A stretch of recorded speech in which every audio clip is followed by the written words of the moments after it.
Plus, an MP's family reportedly threatened in China. He knew about that for 2 years. He did exactly nothing. This is absolutely unacceptable, and it shouldn't have happened.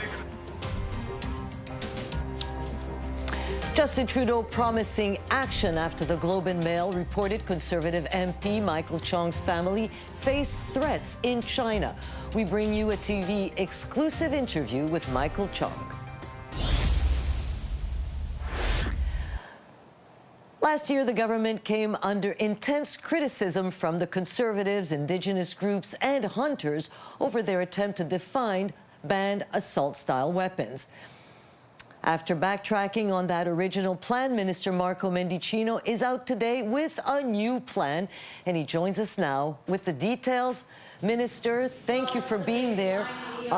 Good to have you on the show. I know it's a busy day for you as well. Major part of the controversy the first time around with Bill C-21 was how your government proposed to define what would constitute an assault-style weapon.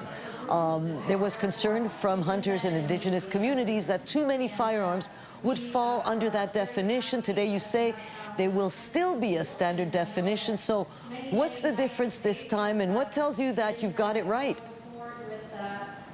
Well, the difference is we've put in the work, and as you heard me say earlier this afternoon, we have put forward a plan to introduce amendments that will build on Bill C-21, as well as a suite of reforms that will strengthen our national ban on assault-style firearms, which, let's be clear, have no place for our communities because they were designed for a battlefield.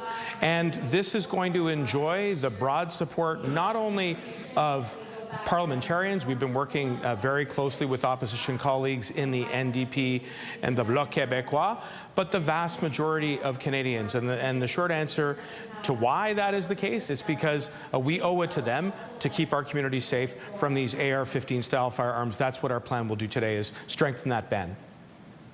So today, Polytechnique Survivors Group responded on the Hill saying that what you've outlined today does not meet their call for a ban on assault-style weapons. So what do you respond to them? Well, first, I have nothing but the utmost of respect for the victims and survivors of Police se Souviennent. I've gotten to know many of their members and all victims and survivors, and I would say that our work has not only been inspired, but indeed informed by many of the recommendations which have been put forward by them, and that is reflected in the reform that we have put forward. But I also want to say that it's law enforcement, that it is consulting with gun owners, that it is consulting with First Nations, Inuit, and Métis peoples, that we have come up with a set of proposals. And with regards to the language of the ban itself, we have drawn heavily from the Mass Casualty Commission final report, which, as you know, Joyce, came in the wake of the worst mass shooting in the history of the country in Port-au-Picanturo. We feel like we have put forward a proposal that we can pass in this Parliament. So let me ask you, Minister, with the new set of amendments, are there guns that would have been banned under last year's proposal that now won't be? Well, you allude to the lists that we introduced as part of our old amendments, and those lists are not coming back. But I would say three things. First, the order in council in 2022, which initially banned 1,500 models and is now up to 2,000 models, will continue to apply. Second, we'll have the benefit of the technical definition, which focuses on physical characteristics that make a mass shooter going forward.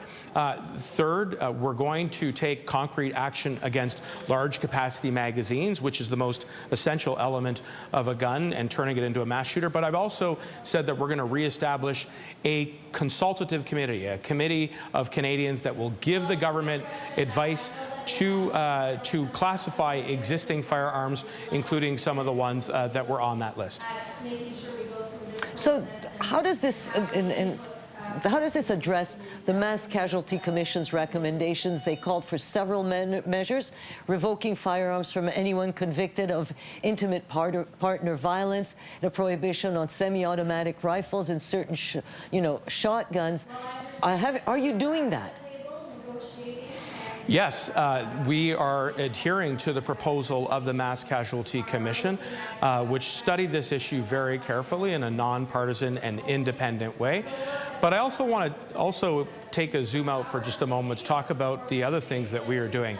Bill C-21 will implement a national freeze on handgun violence. It will give additional tools to law enforcement to crack down on traffickers. It will introduce red flag and yellow flag protocols that will help us reverse the alarming trend between domestic abuse and the presence of guns. On the other hand, you have the Conservatives, whose only idea that they've got on offer is to make AR-15 firearms legal again. We think that working with the parliamentarians across the aisle and with the vast majority of Canadians, we can pass Bill C-21 with this package of reforms, which will strengthen the definition of assault-style firearms. So, Minister, I want to go to another topic, because I want to ask you a question about threats made to Conservative Member of Parliament Michael Chong and his family in Hong Kong, threats made by a Chinese diplomat who was here in Canada, serving in Canada. CSIS was aware and, never told Mr. Chong, and this diplomat is still approved to work in Canada. So presumably this is a Globe and Mail story. The Prime Minister's office or the government was made aware, but nobody told Mr. Chong.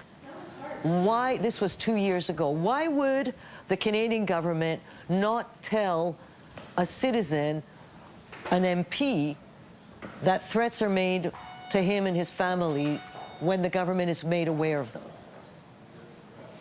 Well, Joyce, I want to make it clear that I am profoundly troubled by this report, and that is why I reached out directly to Michael Chong to express my concerns. I've also made it very clear to him that I've instructed CSIS to provide him with a briefing on this issue, because we take foreign interference very seriously.